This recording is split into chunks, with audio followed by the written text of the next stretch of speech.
Moving forward. Little Jason ran to school in a really good mood, as he'd won a competition the day before. Today, he was picking up his prize. The boy of 11 couldn't wait. He felt such joy. Being the shortest in his year, sometimes the other boys and girls would make fun of him. But at long last he'd done something, which made him feel more superior than all of them. He was on top of the world. Jason crossed the road not noticing a single vehicle, when all of a sudden a van came out of nowhere knocking him hard to the concrete. The bag which he'd held was flung with great force, disappearing over a nearby fence. Jason had trouble moving. His body was numb. He began to get scared, knowing something wasn't right. People were standing over him with shocked looks on their faces. "Where are you, Mummy?" he said, hoping she would come to comfort him. From high above he saw a bird, gliding through the air, before landing on one of the treetops. And for the first time in his short life, he had a feeling of being separated from the world around him. Seconds later, he was dead. Mary peered out of the window with a sadness in her heart. The sky was grey, and storms were promised later. She heard a voice behind her. She ignored it. She saw his little face in her mind.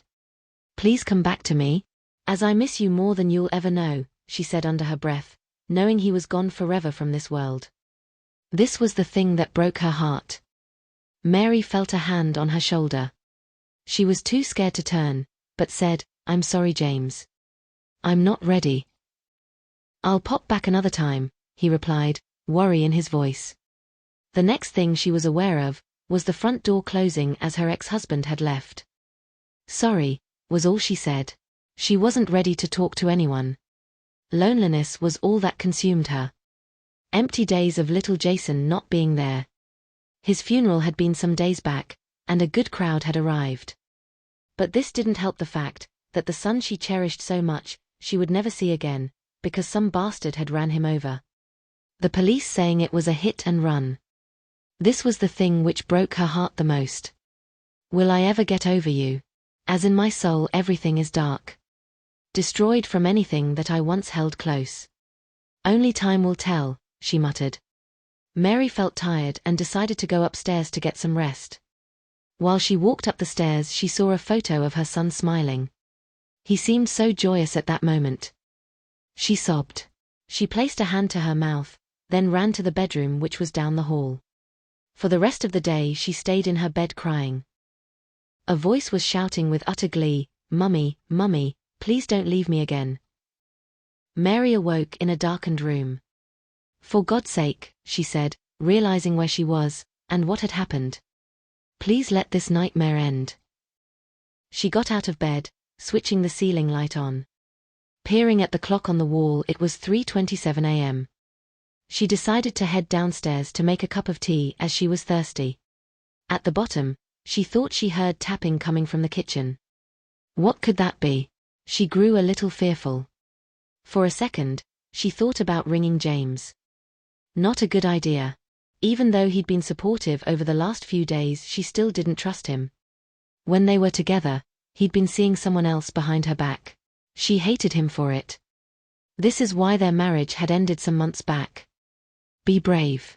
You don't need him anymore," she said, while she headed towards the kitchen to see what the noise was. Through the doorway, she noticed the left tap still running.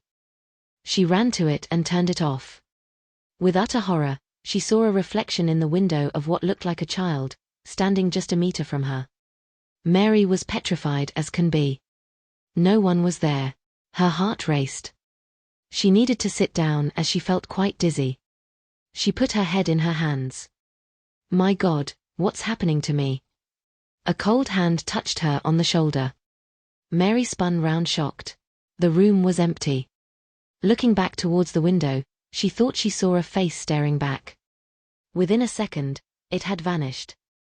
Her eyes felt heavy. Moments later, she had fallen asleep. Mary awoke with a start. She was at the table in the kitchen. Then she remembered the strange events from earlier. A chill ran through her. Inches away she saw a piece of paper. She noticed writing on it.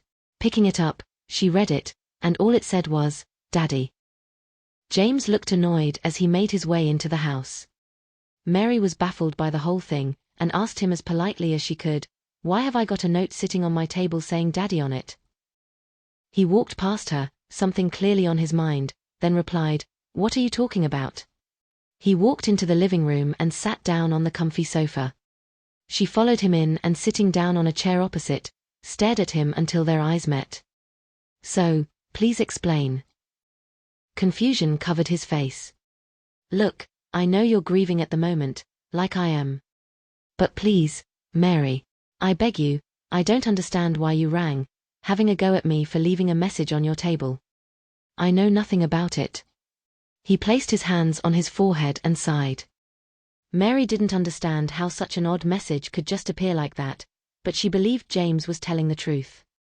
She said in a deflated sort of way, "Sorry. I made a mistake." He peered up at her, and a smile came across his face, before answering, "Come on, Mary. You need to get out of the house, get some fresh air. Let's go for a walk." "I've got stuff to do," she said coldly while she got up from the chair, making her way to the entrance. Once there, she opened the front door. James appeared sheepishly from the living room. "Thanks for coming round. I'll see you soon." He seemed disappointed as he proceeded out of the door and down the narrow path towards the gate. Before opening it, he looked back, then said, "Look after yourself." With that, he was gone. Mary closed the door. From upstairs, laughter was suddenly heard. She rushed up the stairs, thinking that someone was playing games with her. The moment she'd reached the top, the laughing had ceased. "Why do this to me?" she said, hoping whoever had sneaked into the house would make a run for it, expecting it to be a teenager out on a dare. No one appeared. From her son's bedroom she could hear a screeching sound like someone was in terrible pain. "Please just go," Mary begged. Taking her time, she walked slowly to her son's room, a bad feeling in the pit of her stomach. Inches from the door, she opened it, thinking the worst was going to happen. The room was empty. With utter shock, she noticed his school bag on top of the bed. How the hell did it get there? She bent down to pick it up, when the strangest thing happened. A shadow appeared from nowhere, and kissed her gently on the side of the face. It was her son. The next thing Mary was aware of, was laying flat on her back on the floor, beside the bed. The bag still clutched in her left hand. She glanced up at the ceiling, with a wonderful feeling that everything was going to be fine. She stared at Susan, waiting for a response. After some seconds, she couldn't wait anymore, and said excitedly, "So do you think it's Jason trying to make contact with me?" Susan coughed a couple of times, with a worried look on her face. "I've known you a long time, Mary. Please go and see a professional, as I think you're imagining this." She looked away, hoping she hadn't said the wrong thing. Mary was disappointed in what her friend had said, but decided not to show it. "Maybe I did imagine it.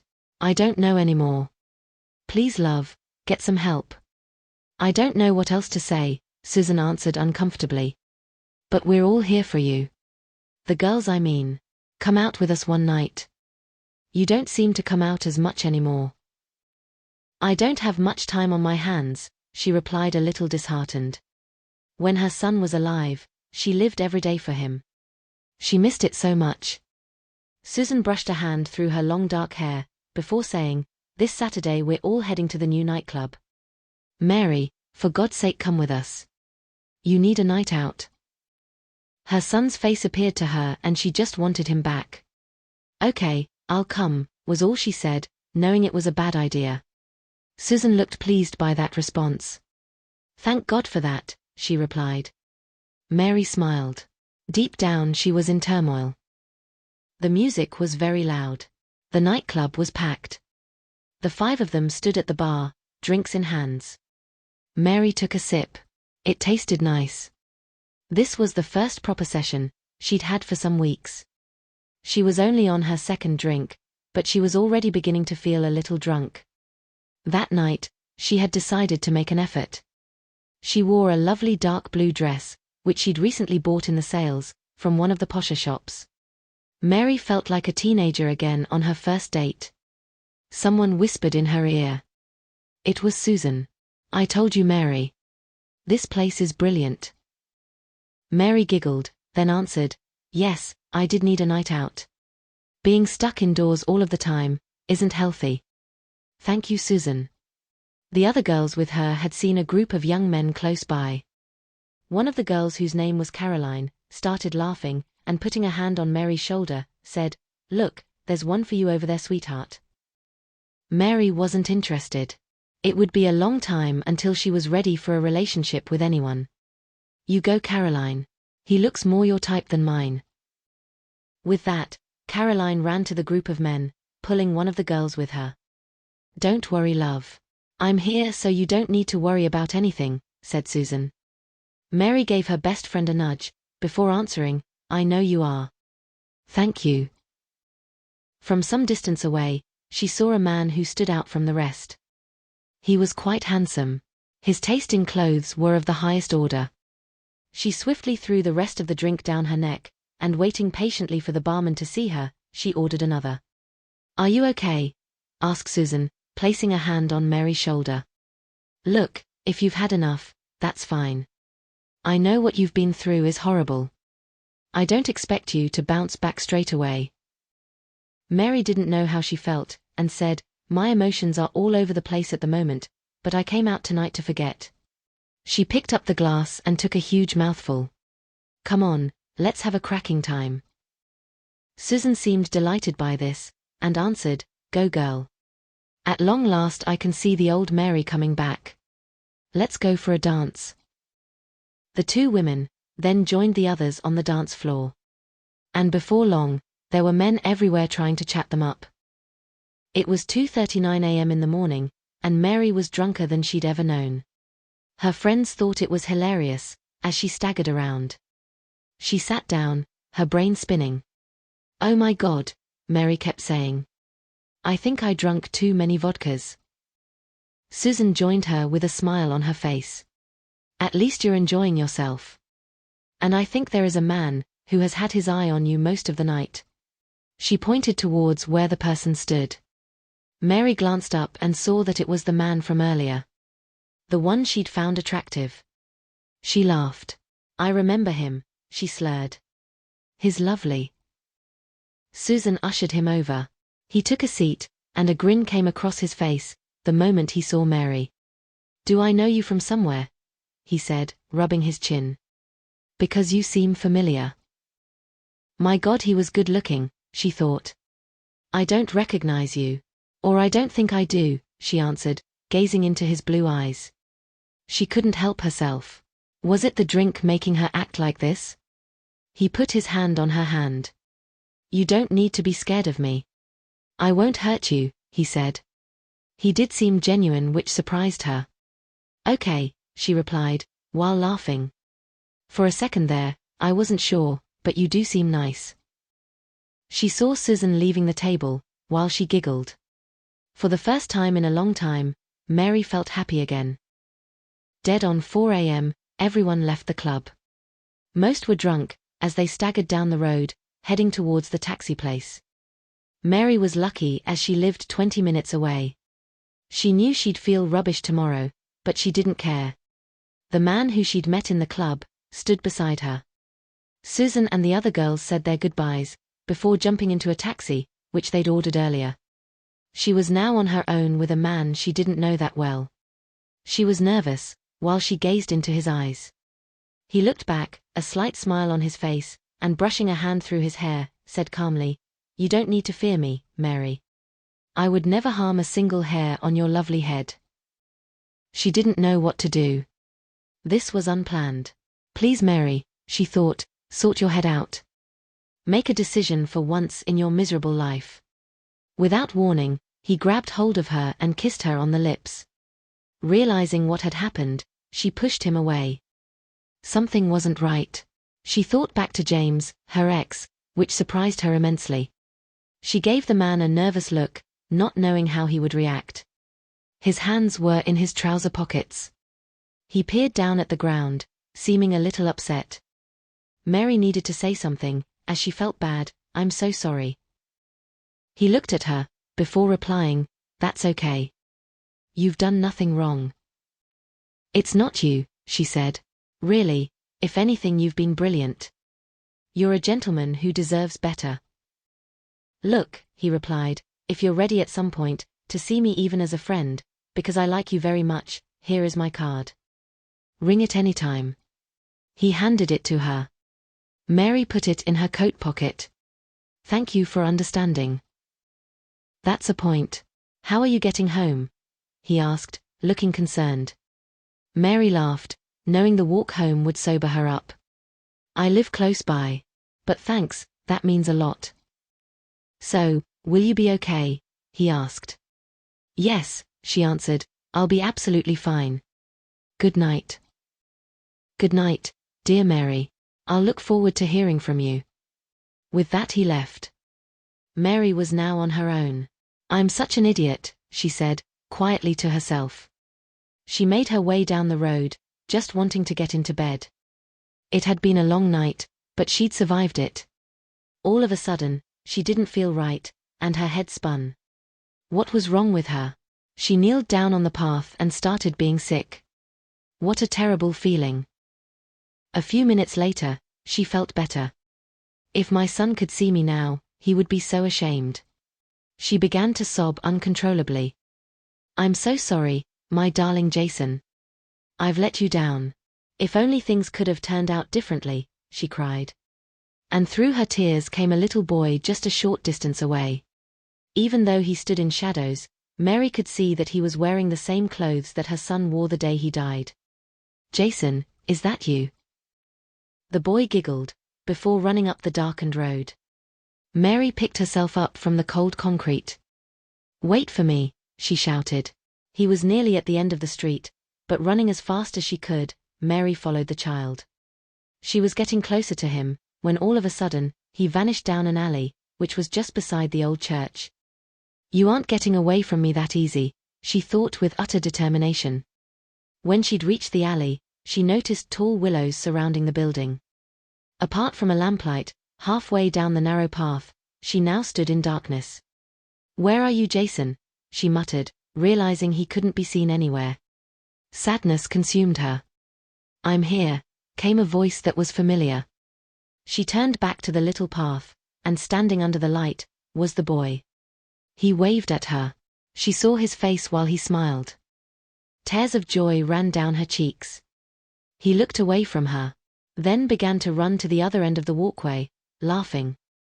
Don't be scared, baby. It's me, Mary cried out. She made her way down quickly, not wanting to lose him again. Mary wasn't ready to let him go. If only for one last time, she wanted to put two loving arms around him, and tell him that everything was going to be fine. Her legs ached, but she carried on, until she found herself on a road, which she didn't find familiar.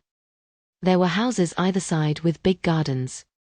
Jason was observed, while he stopped in front of one of the houses.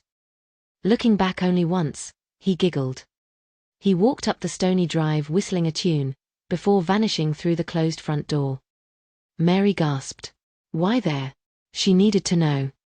Even though she was out of breath, she proceeded with caution towards the place. Slowly, she walked up the drive. A few inches from the entrance, she rang the bell, not knowing what to expect. The door opened, and she couldn't believe who stood there. He told me you was coming, said James, wiping his eyes with a tissue. Mary was shocked, and replied, What are you talking about? James seemed very upset. He came to me in my dreams. He told me about tonight, and how you would turn up out of the blue. Mary put a hand to her mouth. But you didn't believe me about the message, and how I would see him in the house. Why didn't you believe me, James? James took a couple of steps back, and sitting on the hallway floor, placed his head in his hands, before saying, Because I was petrified. The same morning you found the note, there was one waiting for me here. At the time, I didn't know how to deal with it. I'm so sorry, Mary. For the second time in only a few months, I've let you down. Mary needed to know. So, what did the note say? He replied with regret. All it said was, Daddy still loves Mummy. The ceiling light flickered. But why? She asked. What aren't you telling me, James? He looked uncomfortable, but after some moments, he glanced up at her, before answering, I can't stop thinking about you, Mary. I miss you so much, it's killing me. She walked over to him, and got on her knees, brushing her hand through his dark hair. She half smiled. You're so silly at times. And I do miss you as well. She kissed him tenderly on the forehead. James peered up at her and said, You're so beautiful. She put her arms around him. For the rest of the night, both sat on the floor. Not a single word was spoken, but their thoughts were with their son, who they missed very much. From the top of the stairs, the little boy watched them. I love you, Mum and Dad, he said softly, knowing he didn't have much time left. Moments later, a light came to take him away. The end.